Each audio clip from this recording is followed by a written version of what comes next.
আমরা আবারও বাতিলা কবিকে পেয়েছি চ্যানেল পর্দায়।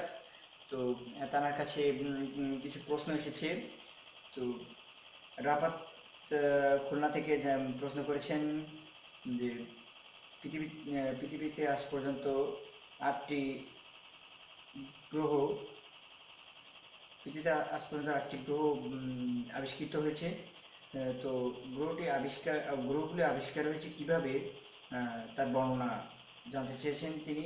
তো আমরা সরাসরি এখন বাতিলা কবির কাছে চলে যাব, তিনি প্রশ্নের উত্তর দেবেন। ভিউয়ার্স, আমাদের শাওন ভাই আমাকে প্রশ্ন করেছেন, যে প্রশ্নটি তো আপনারা অবশ্যই শুনেছেন। তো প্রশ্নটি আমি আনসার দিচ্ছি যে পৃথিবীতে মহাকাশে যে 8টি গ্রহ আবিষ্কারিত হয়েছে, 8টি গ্রহ কিভাবে, মানে 8টি গ্রহ কিভাবে সৃষ্টি হয়েছে, সেই প্রশ্ন।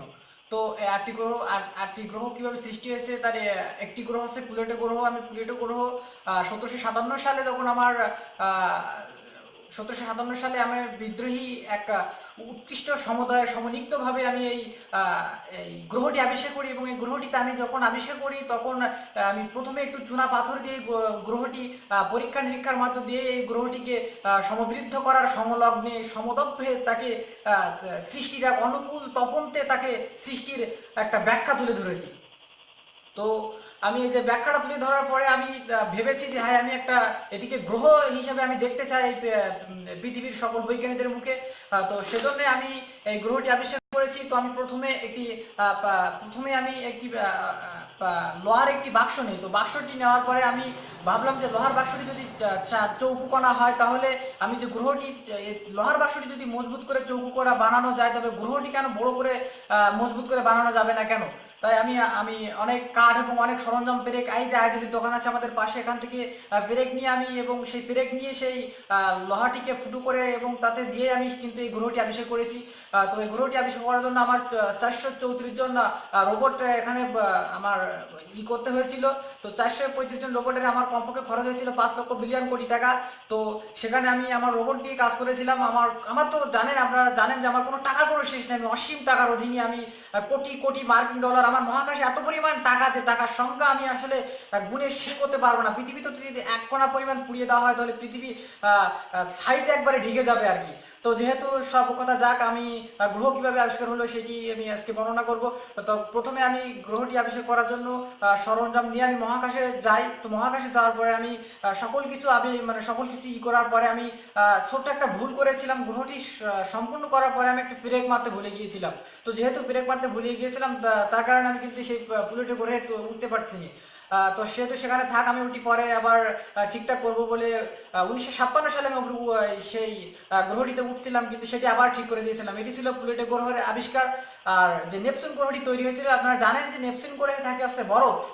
সেখানে কিন্তু সূর্যের তাপ পায় না, সেটি হচ্ছে বরফে আগ্লগ্ন। তো এই বরফে আগ্লগ্নর মধ্য দিয়ে কিন্তু অনেক মানুষের প্রলম্বিত হয় যে এই বরফে আগ্লগ্নর মধ্য দিয়ে কেন কুম্ভিত শব্দ সেখানে প্রতিষ্ঠিত হয়। এই পুম্বিত কিন্তু আবার এমন একটা চুনা পাথর দ্বারা গঠিত, যেটি সমতন, সমতীর্ণ, সম উদ্দৃষ্টকে আবার 4 ভাগে ভাগ করা হয়েছে। এটি কোন ভূপৃষ্ঠে বলা হয়েছে যে এটি এমন কিছু বৈদ্যুতিক এবং এমন কিছু পরমাণু দিয়ে গঠিত, যেগুলো আকাশ আবিষ্কারিত এক মহাকাশের সরল তমন্দ। তো সেগুলো দিয়ে আমি কিন্তু নেপচুন গ্রহটি আবিষ্কার করেছিলাম। তো নেপচুন গ্রহ শেষ আমি বৃহস্পতি গ্রহটি কিভাবে আবিষ্কার করেছিলাম। তো ফ্রেন্ডস, এই বৃহস্পতি গ্রহটি আবিষ্কার করতে গিয়ে আমার কিন্তু মোটেও কোনো নিজের একটা সঞ্চয় সমবৃদ্ধ কোনো একটা বিঘ্ন আমার কিন্তু মোটে সুপাত্ত হয়নি। তো যেহেতু আমি বৃহস্পতি গ্রহ কিভাবে আবিষ্কারিত হলো, আর এবার হচ্ছে কিভাবে বুধ গ্রহটি আবিষ্কার হয়েছিল। এই বুধ গ্রহটি কিন্তু সূর্যের কাছাকাছি যে গ্রহ, সেটি বুধ গ্রহ বলা হয়। তো এই গ্রহে কিন্তু এত পরিমাণ তাপ যে এই গ্রহটিতে মানুষ কিন্তু আজ পর্যন্ত কোনো মানুষ এই বুধ গ্রহে যেতে পারে না, পারবেও বলে আশা হয় না। তবে আমি কিন্তু অনেক সফল হয়েছে বুধ গ্রহে মানুষ যাবে। সে কারণে আমি কিন্তু নেপচুন গ্রহে, যে আপনারা শুনছেন নেপচুন গ্রহে শুনছেন যে বরফে আচ্ছন্ন, এই বরফটা কিন্তু আমি পাইপের সিস্টেমে এবং সেটিকে ফুটো করে দেব, এবং এই ফুটো দিয়ে কিন্তু হচ্ছে ওই বরফটা কিন্তু আমি এই বুধ গ্রহে সমলগ্ন করব, যাতে এই বুধ গ্রহটি মানে ঠান্ডায় অবসন্ন হতে পারে। সে কারণে আমি কিন্তু অনেক কাজ চালিয়ে যাচ্ছি। তো আমার রোবট আছে অনেক এগিয়ে আছে প্রযুক্তির ক্ষেত্রে। তো এই বুধ গ্রহে আমি কিন্তু বরফের টুকরা এত আগুনের এত তাপ যে যার কারণে ওখানে মানুষ পৌঁছাতে পারে না। আর আমি সেটিকে ঠান্ডা করার জন্য অনেক কিছু অনেক ভাবে সৃষ্টি করেছি। তো আমি কিন্তু ভূত ঘরে যেতে পারি, কারণ আমার হচ্ছে একটা পাওয়ার আছে, আমার একটা শক্তি আছে। আর আমি জানেন তো আপনারা, আমি যে বাতেলা কবি এবং আমি যে কতটা উৎকৃষ্ট তপদহে তরঙ্গ তপদয় তুষ্টি পন্ত ফরঙ্গ খাস, এটি তো আপনারা অবশ্যই ফলো করেছেন এবং আমাকে তো অবশ্যই জানেন যে আমি একটা কি জিনিস, আমি একটা সিরিয়াসলি আমি একটা কিন্তু জিনিয়াস বললে চলে। এবং আমার অনেক রাফাত, আপনার প্রশ্ন ছিল 8টি গ্রহ কিভাবে আবিষ্কৃত হয়েছে, কিন্তু এখানে বাতেলা কবি তিনি 4টি গ্রহ সম্পর্কে আমাদের বলেছেন। তো টেনশন নেওয়ার দরকার নেই, পরবর্তী ভিডিওতে অবশ্যই আপনার আরও 4টি গ্রহ সম্পর্কে অবশ্যই তিনি বর্ণনা দিবেন। তো আমরা চলে যাচ্ছি পরবর্তী প্রশ্নে। তো পরবর্তী প্রশ্নটা হচ্ছে যে কম্পিউটার, যেটা বর্তমানকালের যে বিপ্লবী একটা আবিষ্কার, সেই আবিষ্কারটা কিভাবে হয়েছিল এবং কে করছিল, তার কাছে প্রশ্নটা। তো ভিউয়ার্স, আপনারা দেখছেন আমার পিছনে একটা কম্পিউটার আছে। তো মানে আমাদের শাওন ভাই যে প্রশ্নটি করেছেন যে কম্পিউটার কিভাবে আবিষ্কার হলো এবং কোথা থেকে প্রথমে আবিষ্কার হলো।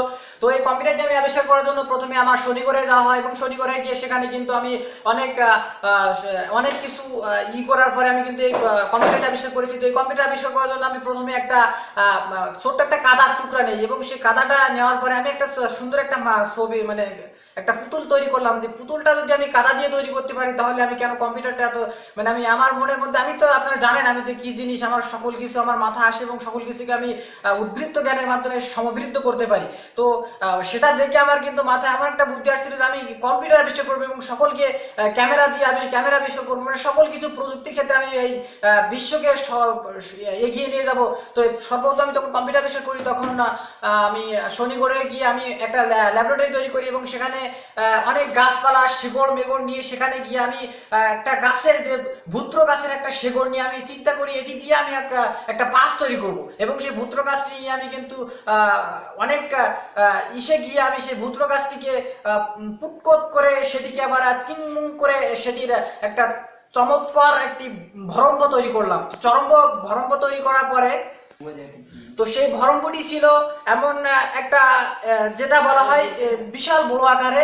তো আমি প্রথমে সেখানে বিশাল বড় একটা ঘর তৈরি করেছিলাম, যে ঘরে মানে পাশপাতি জুড়ে তারপরে কিন্তু আমি সেই কম্পিউটারটা আবিষ্কার করতে পারি। কিন্তু সেভাবে সেখান থেকে আস্তে আস্তে আমি কিন্তু এরকম ছোট মনিটরে আমি পরিণত করি। আর আপনারাই তো জানেন আমি পেছনে ছিল অনেক রাষ্ট্রের অধীনের এক সরঞ্জাম এবং আমার পিছনে অনেক শত্রু ছিল এবং সেগুলো আমার ল্যাবরেটরি ধ্বংস করার জন্য আমার শত্রু ছিল, কিন্তু তারা আমার ল্যাবরেটরি ধ্বংস করতে পারেনি। তো যেহেতু আমার আজকে কম্পিউটার বিষয়, তো আমরা সেদিকে এগিয়ে যাই। তো কম্পিউটার আবিষ্কার করার জন্য আমি সর্বপ্রথম একটি গাছের ডালে উঠেছিলাম। তো সেই বড় ল্যাবরেটরি তৈরি করার পরে সেখানে কিন্তু আমি সকল কিছু করার পরে আমি সেই গাছের মাথা উঠে আমার নিজের ল্যাবরেটরির দিকে লক্ষ্য করে দেখি যে আমার ল্যাবরেটরি এত নিকৃষ্টতম ধরে কিভাবে এত দমদ্র করলো। সেটিকে আমি আবার বিলম্ব করার চেষ্টা করলাম এবং সেটিকে বিলম্ব করার পরে আমি কিন্তু এরকম ভাবে একটা কম্পিউটার এবং এরকম ভাবে একটা মনিটর তৈরি করতে পারছি। তো আমি সেখানে সফল হয়েছিলাম। একটা কথাই বলে না, ট্রাই অ্যান্ড ট্রাই, চেষ্টা করলেই কিন্তু সেই জিনিসটা পারা যাবে। তো বন্ধুরা, আপনারা যদি চেষ্টা করেন তো অবশ্যই আমার চেয়ে বড় কিছু আবিষ্কার করতে পারবে। আর আমি কিন্তু অনেক সাধনার পরে কিন্তু এই মনিটর আবিষ্কার করছিলাম এবং সকলকে আমি কিন্তু মনিটরের পরে এখানে দেখুন কত কিছু আবিষ্কার করছি। আস্তে আস্তে কিন্তু সমগ্র পৃথিবীতে কিন্তু সকল কিছু আমারই সৃষ্টি, মানে প্রযুক্তি ক্ষেত্রে সকল কিছু কিন্তু আমি সৃষ্টি করেছি এবং আমার দ্বারা সকল কিছু হয়েছে। তো বন্ধুরা, এই ছিল আজকের এই প্রশ্নের বিষয় এবং আজকে ছিল তো আমাকে সবাই চেনেন এবং সবাই জানেন, আর আমাকে অবশ্যই প্রশ্ন করতে পারেন। আর আমি তো আগেই বলেছি আমি বাতলা কবি নই, আমি একটা বাতেল পুৎসত্ব তমম্ভ। তো গাইস, আজকের প্রজেক্টের লাস্ট মুহূর্তে আমরা চলে আসছি। তো বন্ধুরা, অবশ্যই বাতেলা কবির কাছ থেকে জেনেছেন যে চ্যানেলটি সাবস্ক্রাইব করবেন, ভিডিওটি পছন্দ হলে অবশ্যই লাইক দিবেন আর কমেন্ট করতে ভুলবেন না।